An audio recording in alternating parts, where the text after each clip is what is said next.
Тийм 809-ийн ерөнхий шалгалтанд бэлдэж байгаа сурагч зориулсан номны органик чанарын урвал бүлэг сэдвийн зарим бодлогыг бодож тайлбарлая.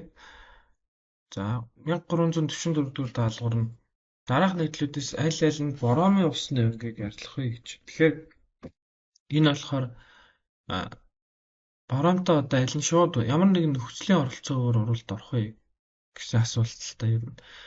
За тэгэхээр боромтой урвалд ордог байцууд бол мэдээж нэгдүгээрт алкин, за тэгээд алкин, за тэгээд фенол. За энэ бодисууд бол бором хоёртой ямар нэгэн одоо нөхцөлийн оролцоогоор урвалд орно гэсэн. За ингээд урвлаас бол алкины хувьд бол дибромоалкан. За алкины хувьд бол одоо тетрабромоалкан. За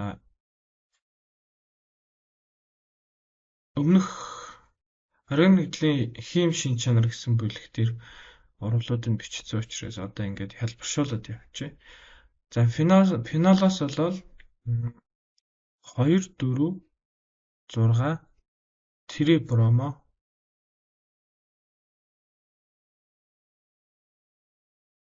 фенол гэсэн ийм нэгдэл үүсэж байгаа.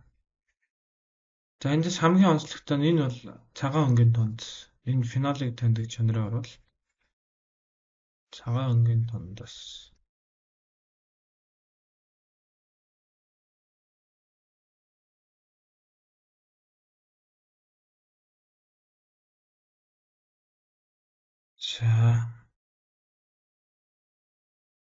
За дээрэс нь анилин байж болно. Анилин бас бором хоёртой урвалд ороод. За анилин гэж хаас илүү юу яах юм бэ? Фениламин гэж үчин. Тэ олон улсын нэршлэр бол фениламин шүү дээ. За фениламин бас бором хоёртой урвалд орно. За тэгээд 2, 4, 6 трибромо фенол үүсгэн. Фениламин үүсгэн. За тэгэд энэ бол муу ялгаагүй одоо цаанд утсан байна.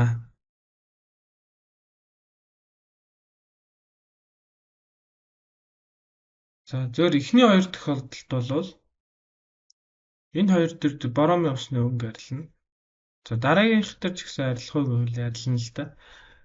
Боромын усны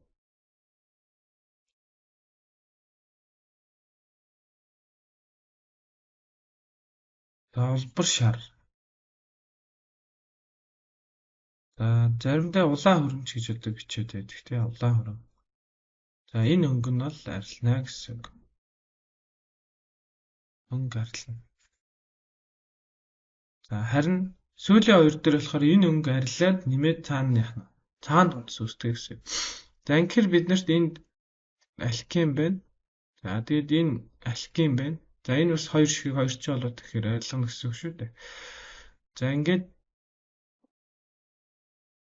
за энэ дээр тэгвэл дахиад ингээд нэвчтэй алкадин гэж нэвч.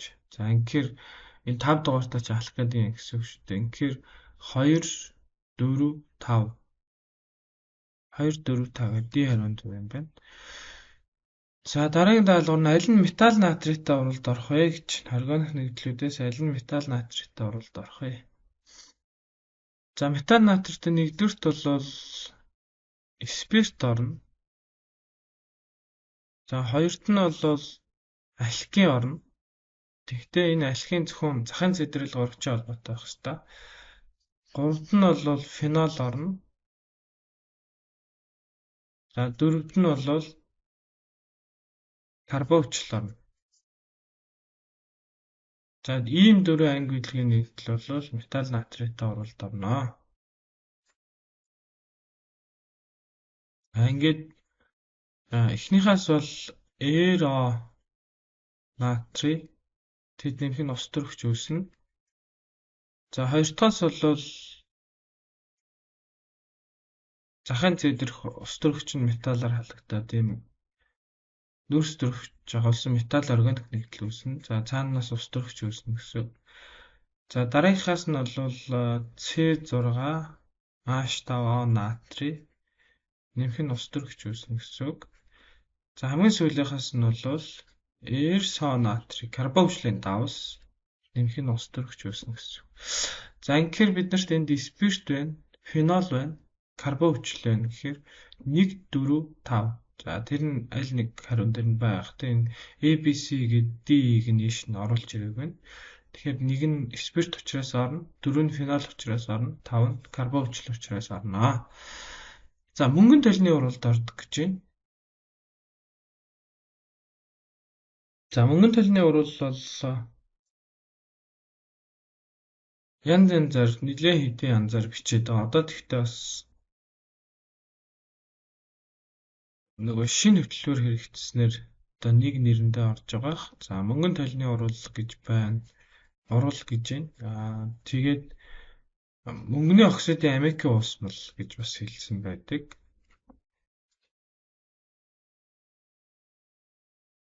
Мөнгөний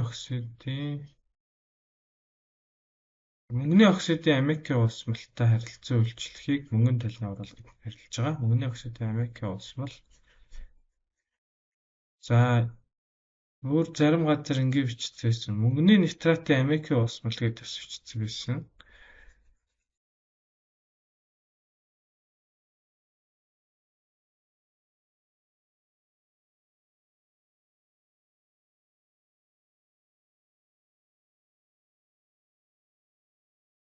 За зарим номн дээр бас ингэ бичсэн. Мөнгөний гидроксидын амикийн уусмал гэж бичсэн.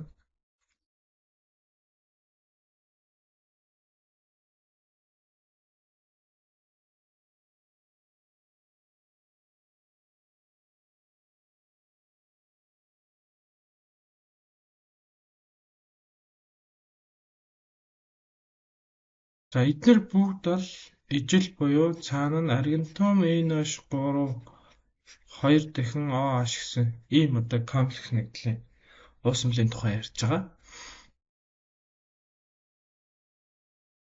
Нэш нь бол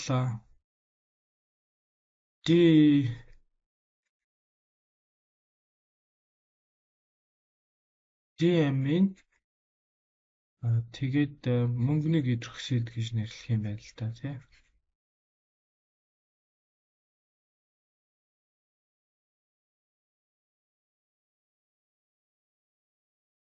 За ийм нэрлэж байгаа. За тэгэхээр энэтэй ямар нэгдлүүд уралд орох вэ гэхээр нэгдүгüрт бол альдгид орно.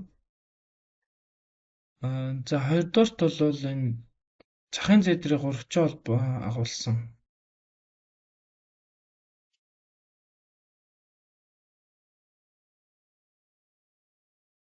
захын цэдрийн 3 холбоо агуулсан алки орно.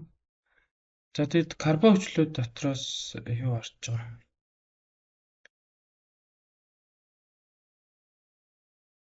Шоргоолжны өвчл орно. Яг тэгвэл шоргоолжны өвчл чинь нэг талаас хон бүлэгтэй боловч нөгөө талаас нь харахаар яаж байна вэ? Альдгидын бүлэгтэй учраас. За ингээд эдгээр мөнгөний гидроксидын амикийн уусмалтай уралд ороод за эхний альдгид бол мэдээж карбовчлал болтлоо эсэлтэн. За тэгээд цаана нь мөнгө, амик тэгээд ус үүснэ.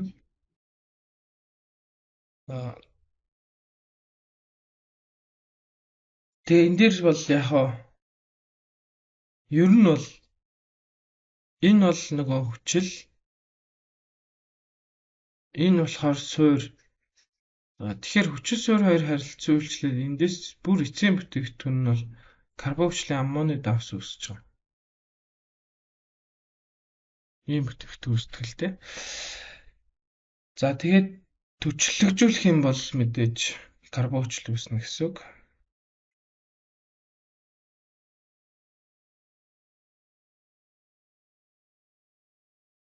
За энэ мөнгө хуруу шилний хананд одоо наалддаг учраас мөнгөн толны урал гэж нэрлэж байгаа. За 3 жолоотой нэгдлийн хувьд болохоор энэ Захын зээл дээрх ус төрөгч нь л бас мөнгөөр халагдаж байна. За ийм бүтээгдэхүүнс нь. За нүүрсний хүчлийн хувьд болохоор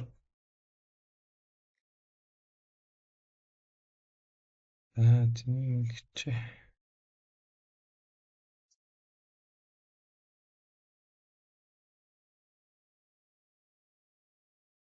Тост нэмж бичихгүй бол.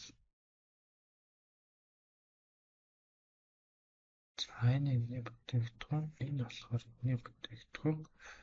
Одоо энэ бүтээгдэхүүн хичнээ. За эндээс бол бүр аммоник карбонат үүсэх баха.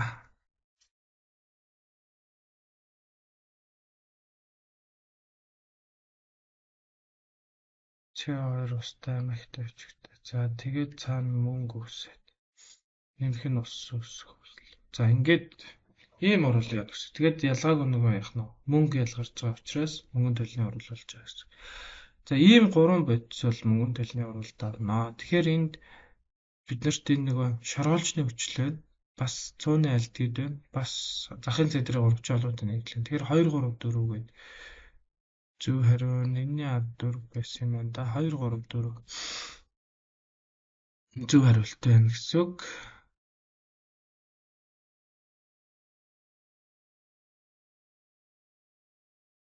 Өсчин шоолжны хүчил 3 цооны альдгээд 4 захын зэдэр хандсаа. За эндээс нэмээд юу бас орох юм бэ? Тэр метил метанот 6 нь бас орох юм байна. За тэгэхээр энэ даалгаврын баг зэргийн асуудалтай даалгавар байсан юм байна гэж харагдахаар байна. 2 3 4 тэгээд 6 орохоор. За магадгүй шивэлтийн алдаач байхыг үүсэхгүй л дээ. За 6 нь болохоор бас энтэлтэй яах нь вэ? Нөгөө альдидийн бүлэгтэй болчихж байгаа байхгүй.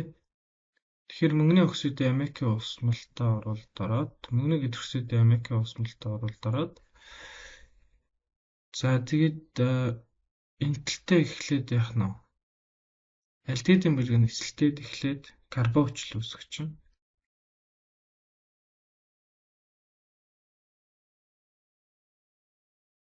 Эфирийн бүлэг нь бол мэдээж хэвээрээ шүү дээ. За тэгээд мөнгө нэмэх нь энэ аш 3 нэмэх нь ус. За энэ орвол энд 2-ыг тавиад энд 2-ыг тавиад энд 4-ыг тавиад за усны үед болохоор шууд усны урд тавигдахгүй мань ингээд тавьчих. За дараа нь нөгөө энэ хүчил гэсэн тийм ээ. Энэ болохоор суйрлаг шинжтэй гэсэн. Тэгэхээр энэ хоёр харилцаа үйлчлээд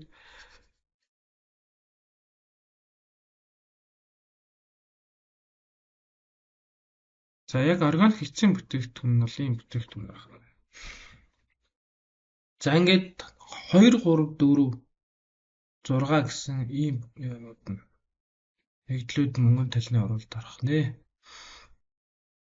За тэгэхээр ингээд 2 3 4 6 гэсэн ийм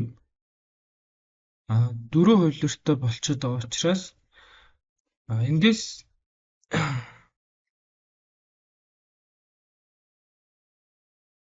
за ийм альдгидийн бүлэг агуулсан тий. За эсвэл одоо энэ шоргоолжны хүчлийн хэсгийг агуулсан. За тэгээд захын зэдрийн 3 холбоо агуулсан. Ийм 3 нэгдлээ шүү дээ. Тэгэхээр яг энэ хоёроос мөнгө тундас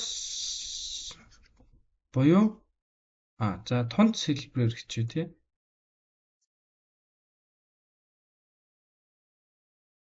Тундас хэлбэрээр савны хананд үүсдэг.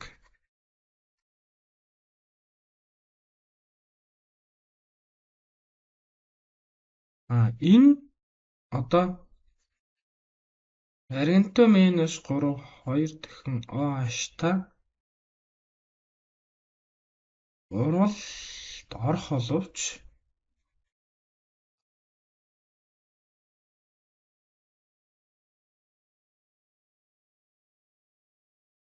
Мөнгө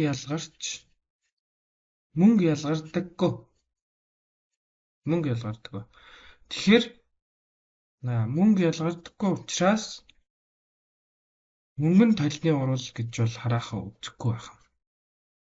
Зүгээр энэ урвалжтай харилцаа үйлчлдэг гэвэл тийм. Гэхдээ энэ урвалтай харилцаа үйлчлээд мөнгө тунц хэлбэрээр үүсдэггүй учраас мөнгөн толны урвал гэж нэрлэдэггүй. За тэгэхээр бид нар ялгаа заагыг бас ойлгож авлаа шүү дээ, тийм ээ, нэрлэдэггүй.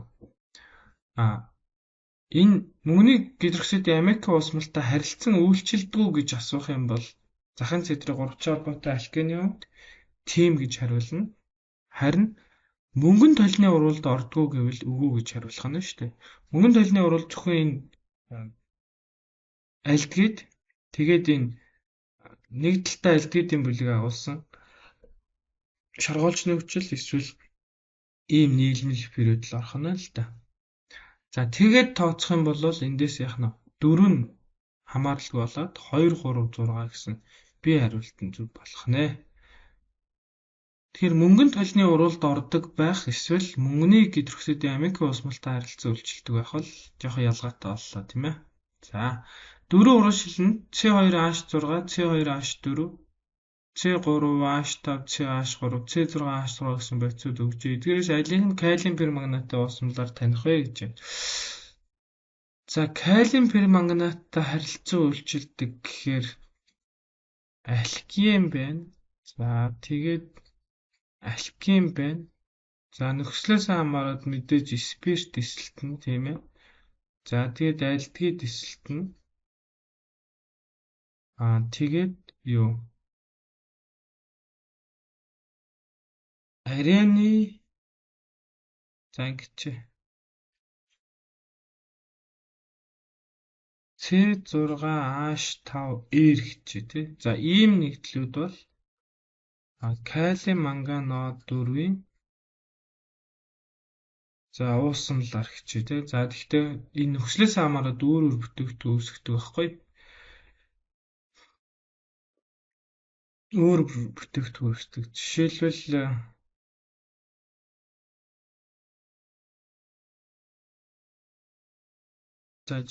алкины хувьд болохоор диол за эсвэл кетон карбон хүчил үүсгдэг. Зөөлөн эсэлдэх юм бол диол үүснэ. Хүчтэй эсэлдэх юм бол шууд тасраад кетон эсвэл карбон хүчил. За алкины хувьд бол мэдээж дандаа карбон хүчил үүсгэнэ. За спиртийн хувьд болохоор кетон карбон хүчил үүсгэнэ. За кетон эсвэл карбон хүчил үүсгэнэ. Тэгээ хоёр дахь спирт байх юм бол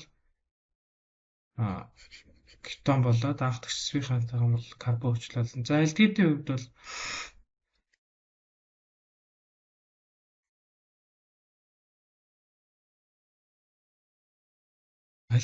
бас карбон хүчил болно.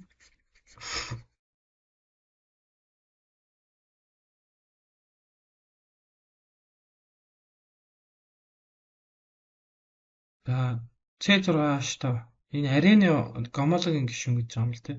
Арены гомологийн гишүүний хувьд бол бензоны хүчил үүсгэх ийм онцлогтой.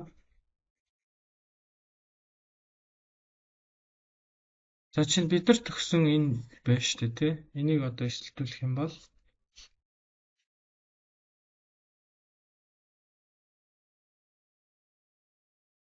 за энэ нөхрийг калиум манганод 4-ийн хүчлэг уусамлаар эсэлтүүлэх юм бол шууд хэм болж хувирах нь. Бензоны хүчил болж хувирна гэсэн. За тэгэхээр алийг нь таних вэ? Калиум перманганатын уусамлаар гэхээр этилен болон толуол гэсэн үг. Энэ нөхрийн нэршил нь байх нь толуол гэсэн үг. Этилен чинь 2 ч холбоотой тий. За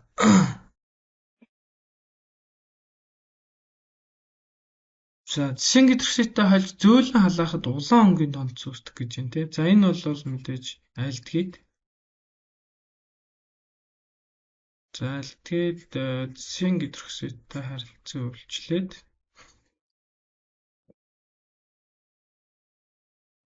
за эн чин тондос тий. Тэгээд цайвар цэнхэр 10-ын сурах хүчгээр цайвар цэнхэр гэж бичсэн байгаа хаа. Цайвар цэнхэр тондостой харилцан үйлчлээд альдгид нь карбон хүчлүүлээд цаана нь куфрум 2 дэс 1-ийн оксид тэгээд ус үүснэ. За тэгэд энэ болохоор улаан өнгөтэй нэг гэсэн үг л дээ. За ийм оруулаа явдаг. Тэгэхээр энэ дотроос альдгид гэхэр мэдээж этанайл гэсэн үг. Пропанайл болон пропанол хоёрыг гэсэн хоёр бодисыг хоёуланг нь танихад ашигладаг оруулжийг сонгож байна. За энэ бол мэдээж 2,4-д нитрофеnyl гидразын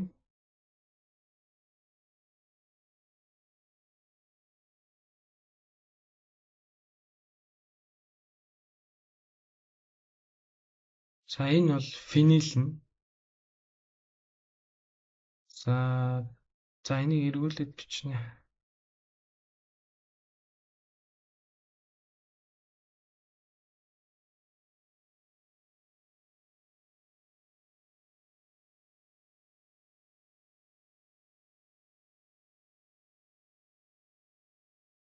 За тэгээд 2 дээрээ нитрото 4 дээрээ бас нитрото 2,4-д нитрофеnyl гидраз. За энэ бол ийм карбонил бэлэгтэй нэгдэлтэй харилцан үйлчилдэг. Ийм карбонил бэлэгтэй. Карбонил бэлэг гэдэг нь альдгид болон кетоны найрлалтай байгаа бүлэг шүү дээ. Карбонил бэлэг. За ингээд эндээс ингэж ус ялгараад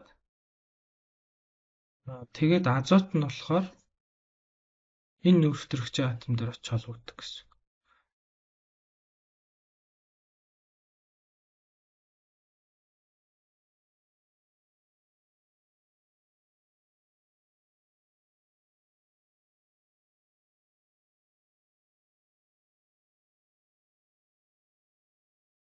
За тэгээд ийм нэгдэл үүсгэнэ л дээ.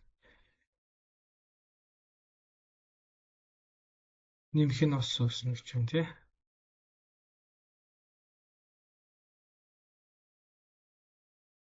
За тэгэд энэ нэгдэл болохоор улбар шар ангийн. Улбар шар. За ийм өнгөжүүлдэг. Тэгэд энэ бол карбонил бэлэгтэй учраас альдгид болон кетон хоёулаа яг ийм зарчмаар ордог гэсэн. Зөвхөн карбонил бэлэг дээр л явдаг байна гэсэн. Тэрээс тэр альдгид байна уу кетон байна хамаагүй тийм карбонил бэлэг агуулсан бол энэ орол явдаг гэсэн. За дараа нь төмөр гурван хлоридын уусамлаар дараах органик нөхцөлөдөө усан уусамлыг алийг нь таних вэ гэж байна. За энэ бол фенолыг таньдаг. За урвалыг C6H5OH гэд бичих юм бол феррум хлор 3-тай харилцан үйлчлээд за энэ комплекс нэгдэл үүсэж байгаа. Феррум O C6H5 6 дахин гэхээр төмөрийнх нь 3 эрэг фенолих сөрөг нэг гэхээр энэ комплексийн бүхэлдээ 3 сөрөг болчихж байгаа. Тэгэхээр урд нь яах нь 3 ус төрөгч тавиад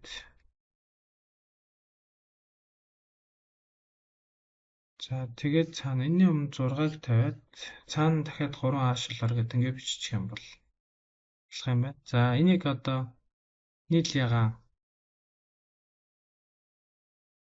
За тэгэд хөх ягаан гэх мэтчлэнгээр хэлдэг. Ямар ч байсан хөх ягаан юм уу нийл ягаан өнгийн уусмал үүсдэг гэсэн. Фенол феррум. Тэгэхээр энэ бол фенолыг бусад бүх органик нэгдлээс ялган таньдаг орол гэсэн үг л дээ.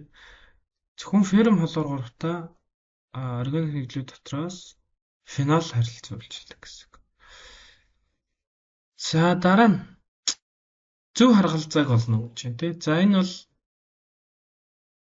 нэгдүгürt бол зүгээр л түрүүний ярьсан фенолийн одоо натриатай харилцан үйлчлэх орол байна. Метал натриатай. За энд хоёрыг тавиад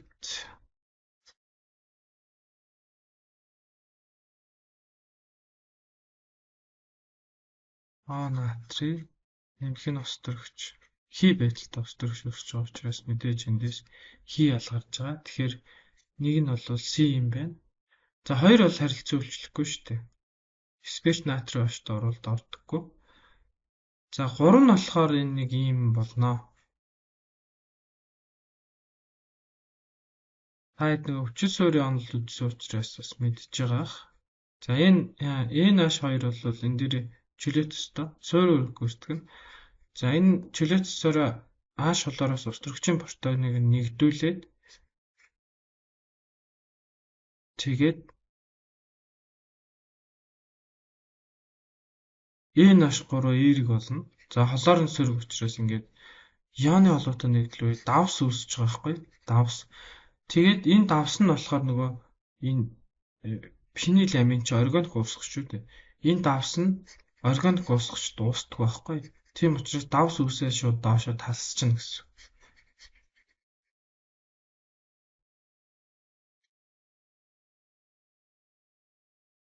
За. Тэгэхээр энийг болохоор цагаан дундс үүснэ гэж хэлж болно. Цагаан дундс үүсэх юм а гэж хэлж. За дараа нь спирттэй оруулын дөрөвтг нь. За хоёр дахь нь явахгүй юм чинь. Дөрөвтг нь болохоор CH3 CH2OH зэсийн оксидоор эсэлтээд. За ингээд CH3 CH2 эсэлтээд альдгид болно.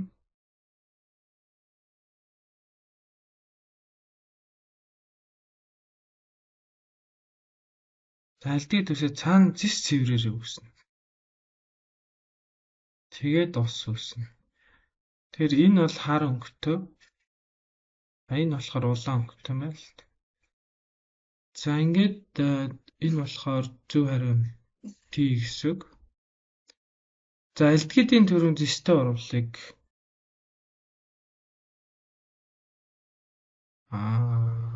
за энийг шар гэх юм байна да тий.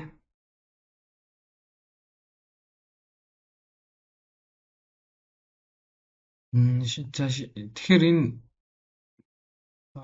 дөрөв нь болвол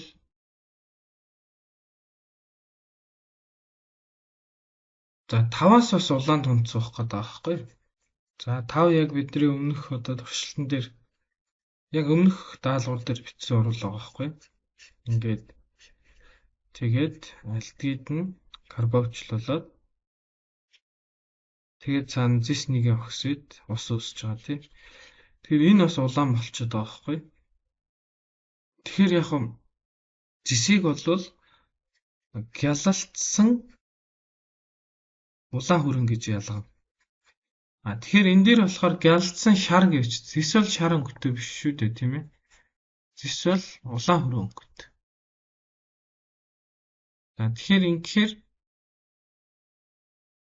дөрөв нь болохоор юу болох нь вэ?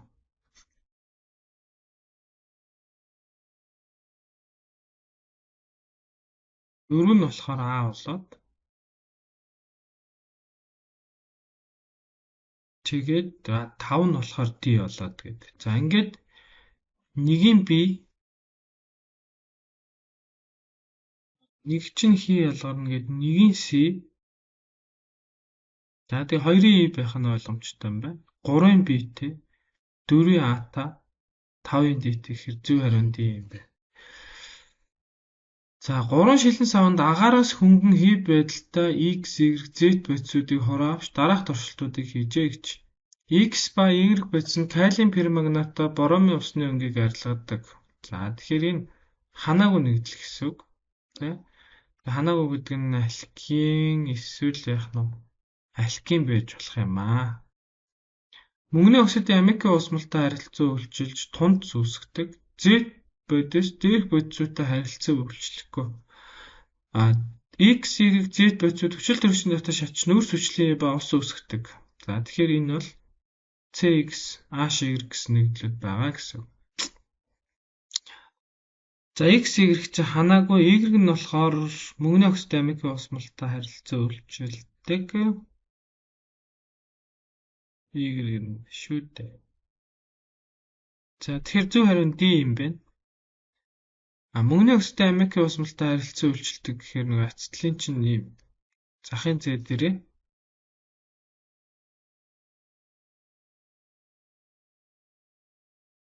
за энийг тодруулах юм бол мөн ацтлын яах нь захын зээ дээрээ 3 ч холбоотой учраас мөнгөний оксидтэй харилцан үйлчлэн шүү дээ. Гэхдээ мөнгөн төлний орол биш гэсэн тийм ээ. За алкан энэ мэдээж алкан учраас тийм үү? Калиум перманганаттай харилцан үйлчлэхгүй, боромын усны өнгийг арилгахгүй, дээрээс нь мөнгөний оксидтэй амик осмолтой харилцан үйлчлэхгүй шүү дээ. Энэ яагаад ус төрөх ч юм уу азот байж болохгүй вэ гэхээр дээрх бодисууд хүчил төрөгчийн дотор шатаж нүүрс хүчлээ ба ус үүсгэх гэж байгаа байхгүй. Тэгэхээр хэрвээ ус төрөгч байсан гэвэл нүүрс хүчлийн ус үүсэхгүй шүү дээ. Тийм учраас заавал энэ гуруула CX болон HY-ийг агуулсан байна гэдгийг энэ дөрөвдөгт одоо өгөгдлөөс мэдж болж байна.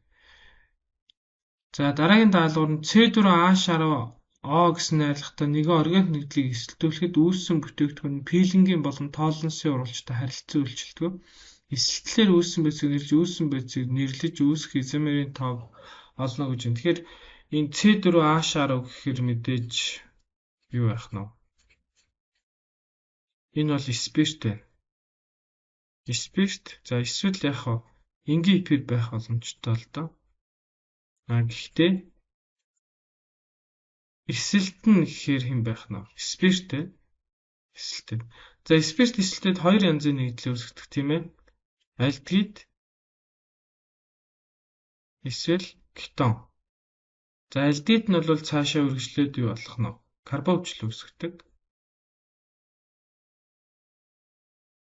За тэгэхээр альдгидын шатандаа кетоны шатандаа зогссон гэж үзэх юм бол эсэлтэлээр үүссэн бүтээгдэхүүн пилингийн болон тоолонсын урвалжтай харилцан үйлчилдэг. Тэгэхээр пилингийн урвалж гэдэг маань болохоор цэсийн гидроксидын хэлж байгаа. Тоолонс гэдэг нь болохоор юу ах нь вэ? Тоолонсын урвалж гэдэг нь мөнгөний гидроксидын амикийн осмол хэлж байгаа. За тэгэхээр энэ хоёртой харилцан үйлчилдэг гэхээр альдгид биш гэсэн. Тэгэхээр энэ зөв хариулт нь бол кетон. Спирт эсэлтэлээр үүснэ. Тэгээд тоолонсын болон пилингийн урвалжтай харилцан үйлчилдэг. Тэгэхээр 4C-тэй кетон гэхээр мэдээж бот 2 он байх юм байна. За энэний аль нэг нь. За тэгээд энэ нэгдлийн эсэлтээр үүссэн байцыг нэрлэж үүссэн байцыг хоёр биш. Үүсэх изомерийн тоог олно гэхээр чинь кетонд одоо ямар изомер байх юм бэ?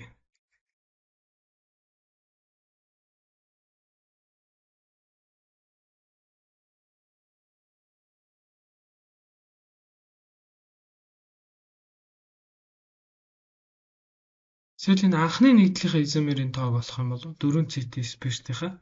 За тэгээд үзье. 4C-тэй спиртээс чинь хэдэн төрлийн изомер үүсэх юм. За захын C дээрээ байж болно.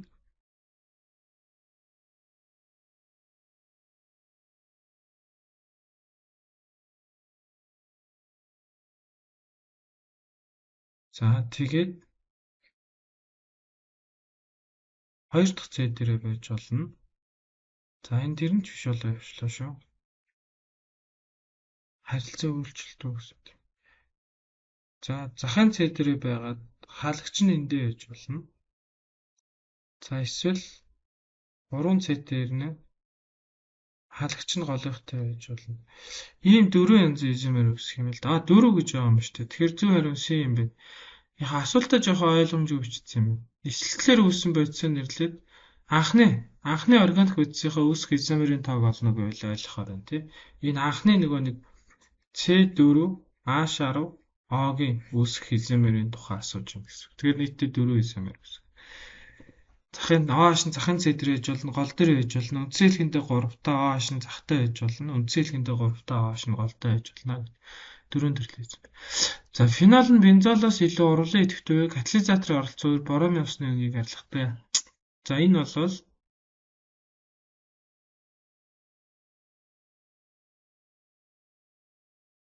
за нэг нь бензол, нөгөөх нь хэн байх нь вэ? Фенол. Фенол гэдэг чинь эндээ чөлөөт өстэй гэсэн үг тийм. Тэгэхээр фенол цагираа руу Нөгөө чөлөөт цусны нийлүүлснээр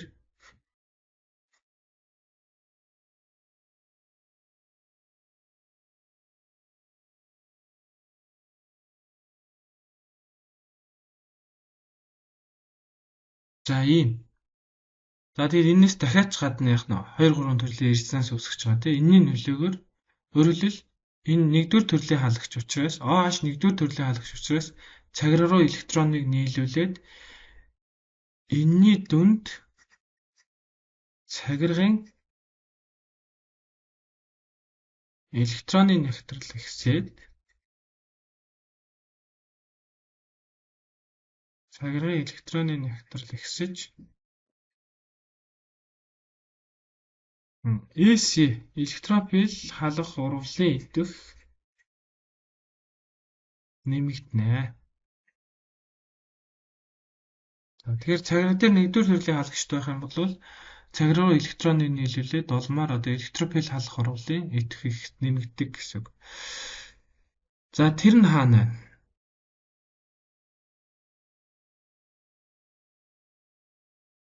Энэ тийм. Жил төрөгчийн хос электрон ароматик цагир руу үл байршиж цагиргаа электрон нягтралыг ихсгэдэг.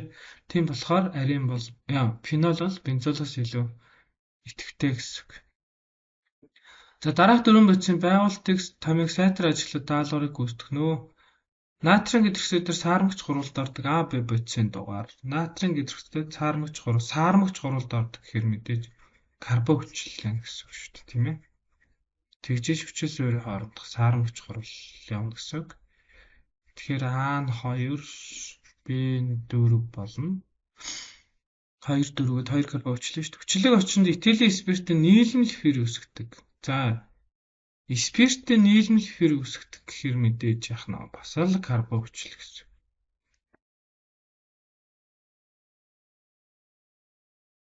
За металл натраар үйлчлэхэд ус төрөгч ялгаруулдаг гэхээр дөрөв үдсэн дээр 3 нэгдлээ байгаа юм шүү дээ, тийм. Захын цай дээр 3 чаалууд нэгдлэж болно, эсвэл спирт карбон хүчил фенол байж болно гэхээр энэ дээр бол 2 3 4 юм байна. Боромын усны өнгийг арилгадаг гэхээр нөгөө ханаагүй нэгдэл байх хэвээр тэгэхээр 1 юм байна. За ингэж болчихж байгаа юм байна. E F G. За дараагийнх нь энэ бас сонирхолтой нэг жоох хэцүү даалгавар. Дугаарласан 6 хорвоо жилэнд гихсан этил формат за этил метанол гэсэн үг л дээ. Ацетилын цооны хүчил этанол фенолийн усмлууд өгч. Эдгээрийг ялган танихад боромын ус, эдэмхийн натрийн усмал, натрин гидроксидын усмалыг хэлж байгаа. Металл натрийг давсны хүчлийн усмал зэрэг мөнгөний оксидын амикийн усмал өгч. Төвчлөлтийн үр дүнг хүснэгтээр харуулсан байна. За ингээд тохирохоо зүйлсийг сонгох юм. За эндээс металл натритаа уралд ордог.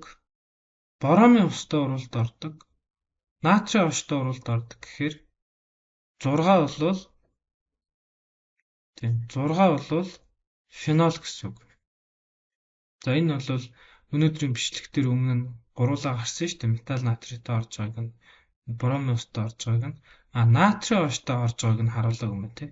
Тэгэхээр натрийн очтой бол бас саармагч гурвалд ордог. Фенол нэг хүчлэг шинжтэй байхгүй, спиртээс илүү хүчлэг шинжтэй. За ийм урвал явагддаг гэсэн. За тэгэхээр 6 бол сонголтгүй фенол. За 5 болохоор металл натритаа ордог. Тэгээд натрийн очтой орно гэж байгаа. Тэгэхээр энэ бол карбон хүчил байх боломжтой гэсэн үг л дээ. 5 нь бол тэгэхээр энэ карбон хүчил гэсэн үг. За дараагийнх нь зөвхөн боромын устай ордог гэж байгаа байхгүй юу? 4 нь зөвхөн боромын устай ордог гэхээр мэдээж юу? Алкин. За 3 нь болохоор боромын устай орно, мөнгөний оксидтай орно, давсны хүчилтэй орно гэж байгаа байхгүй юу?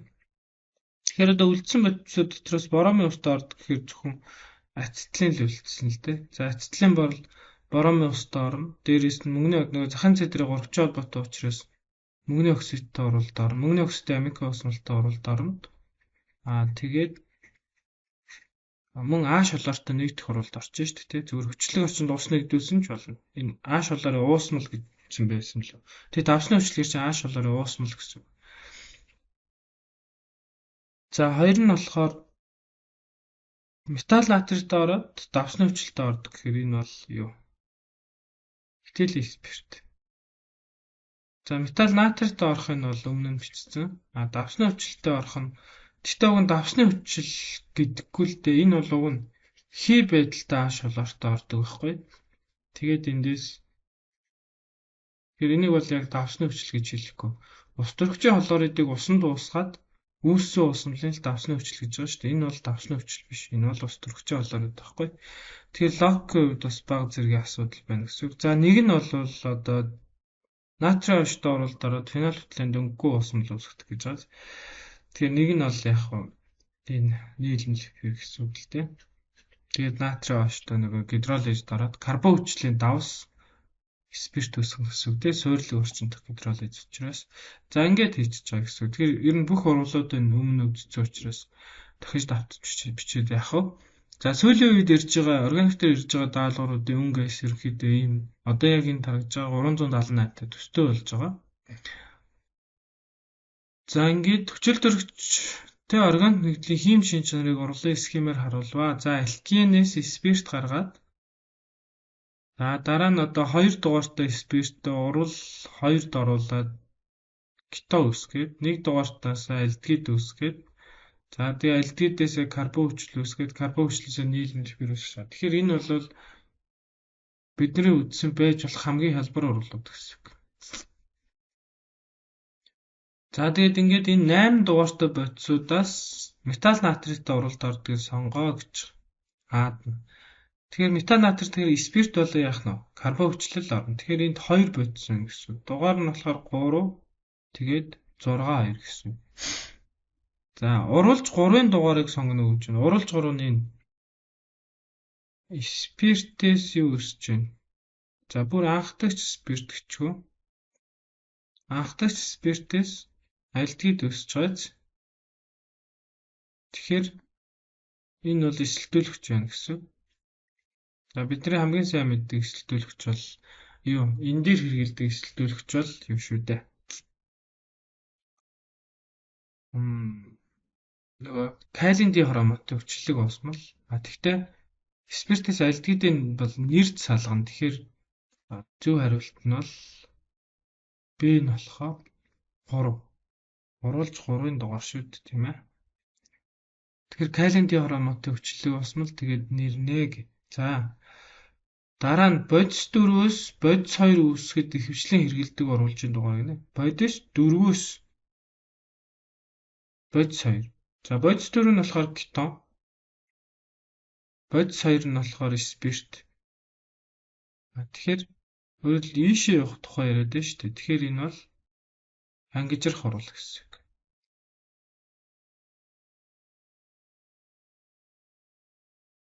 Дөрөөс 2 гэж байгаа юм чинь.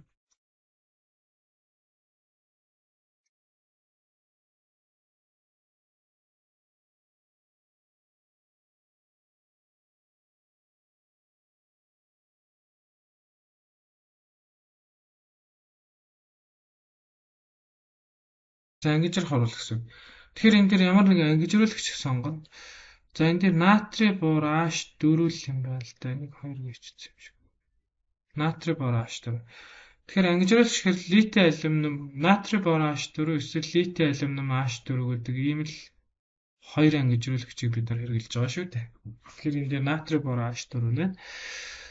Тэгэхээр зөв хариу нь болохоор 5 юм байна. За урал 5-д уралжаар нэмэгдсэн бодисын дугаар. Урал 5. Энэ эпирч хурал байна тийм ээ. Эпирч хурал. За эпирч хурлын тухайд бол мэдээж карбон хүчлэлээр яах вэ? Спирт нэмжиж гарна гэсэн үг шүү дээ.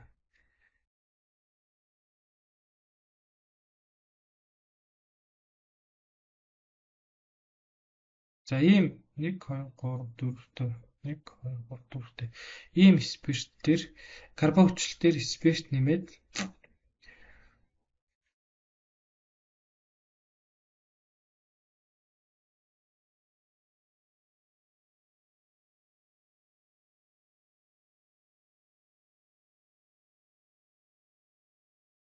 За ийм нийлбэл би үсгэжээ.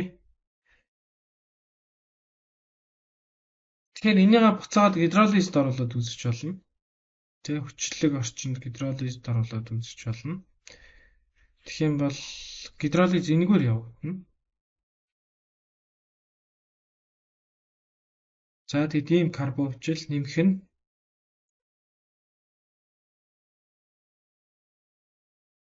ийм спирт үүсгэн гэсэн.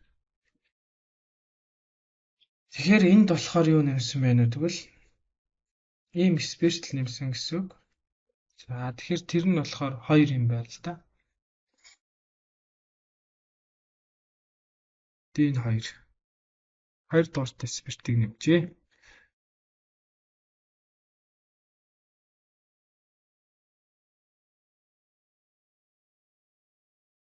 Тэгээ уралжаар нэмэгдсэн гэж байгаа учраас 2 дугаартай л гэж харилна л да.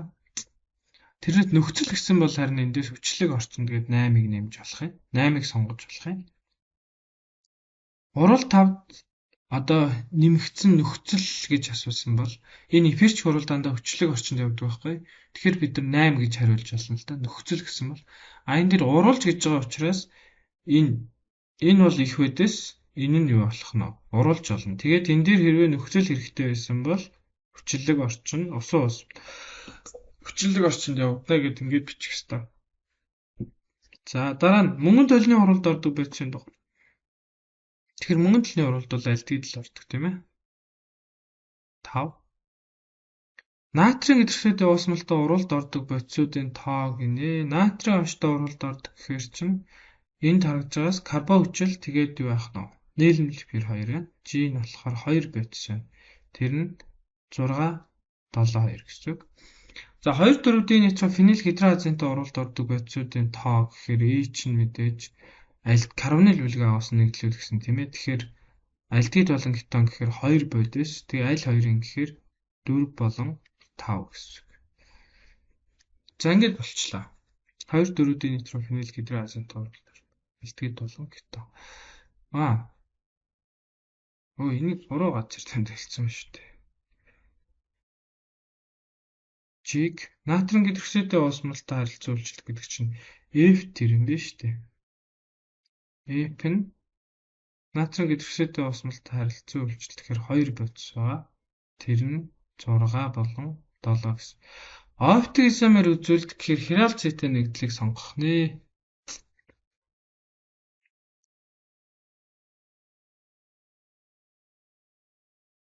За тэгэхээр энэ бол хиралцээ тийм ээ 4-өөр халагчтай болгоцсон. Энэ дотор энэ бас хиралцээтэй юм байна. Яаж хирал болж байгаа юм бэ гэхээр CH3 CH2 CO тэгээд CH3 ишааштай гэсэн. За тэгээд ингээд кетон гэдэг карбон хүчлэгэд ингээд үргэлжлэх явах нь шүү дээ. Тэгэхээр энэ цэг бас хирал юм байна. 4-өөр халагчтай байгааз. За тэгээд өөр 4-өөр халагчтай байхгүй юм. Тэгэхээр хирал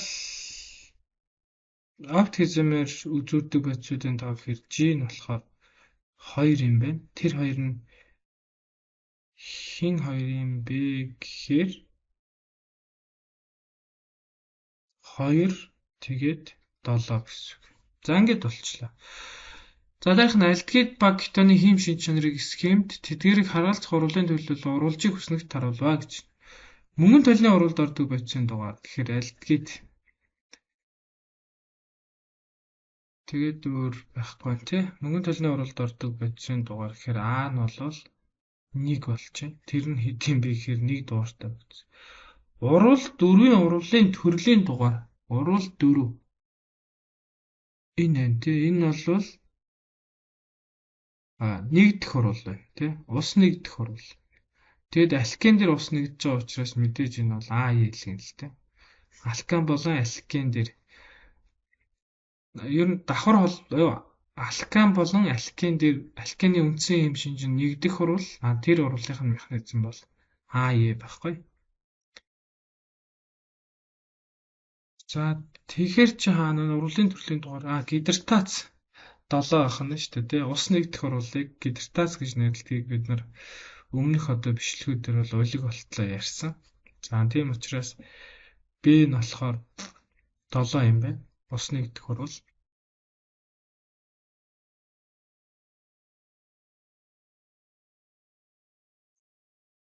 Ус нэгдээд олон ус төрөгчтэй дэр нь ус төрөгч нь цөөхөн ус төрөгчтэй дэр нь хэн очиж гэнэ үү? Ааш нь очсон юм орул байна.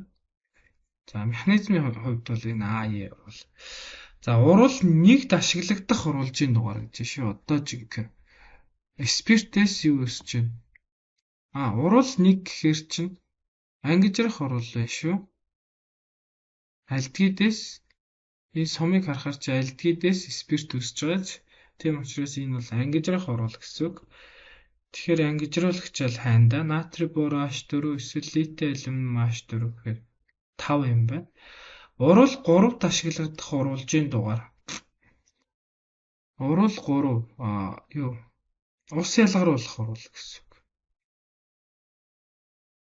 Д гидратаз гэж ярьж байгаа тийм ээ. Спиртээс алкэ өсөж байгаа. Тэгэхээр энэ бол хүчлэг орчинд явдаг. Тэгэхээр 3 охрын хүчлийн орчин 160-аас 170 градус талаана. Уралжийн дугаар гэсэн учраас за урал 6-д ашиглагдах уралж гинэ. 6 энэ юу эсэлтгөр урал байна тий. Альдгидээс карбон хүчил өсөж байна.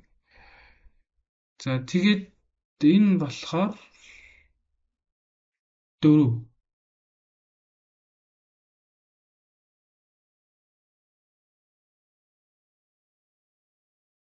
хүчлэг орчин калиен дихромотор эсэлтүүлнэ. За дараагийнх нь болохоор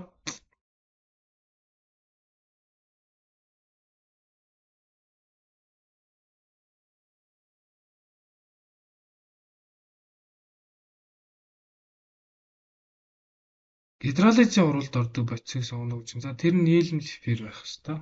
Гидролизд орно гэхээр гидролизд ордог бодисын дугаар гэхээр F нь болохоор 7. Урал 5-ын урвалын төрлийн дугаар. Урал 5 бас спиртээс юу өссөн байна? Спиртээс кето өссөн байгаас тийм учраас энэ бол эсэлтэх урал гэсэн үг. Тэгэхээр G-ийг ангижрах уралд орж 2 дахь спирт үүсэх бодисын дугаар. Тэгэхээр урал 5-аас буцаад эндээс буцаад ийшээ явах юм бол юу вэ? Ангижрах урал явагдана. Тэгээд энэ бол 2 дахь спирт шүү дээ. 2 дахь спирт. Спирттэй холбогдсон зэм цаашаа 2 халагчтай холбогдсон. Тийм учраас ангижрах уралд ороод 2 дахь спирт үүсэх бодисын дугаар гэхээр бид нар H дээр нь 5 гэж харуулна гэсэн үг.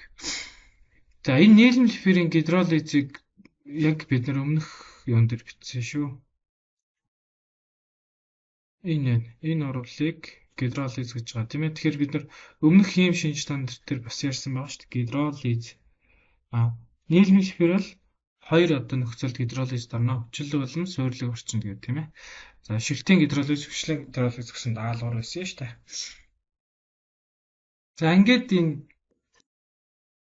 органик чанарын урвал бүлэгсэдийн даалгавруудын бодол дуслаа. Та хэдэд одоо нэмж асуух даалгавар байвал бичлэгийн комент хэсэгт дугаарыг нэлдээгээрэй.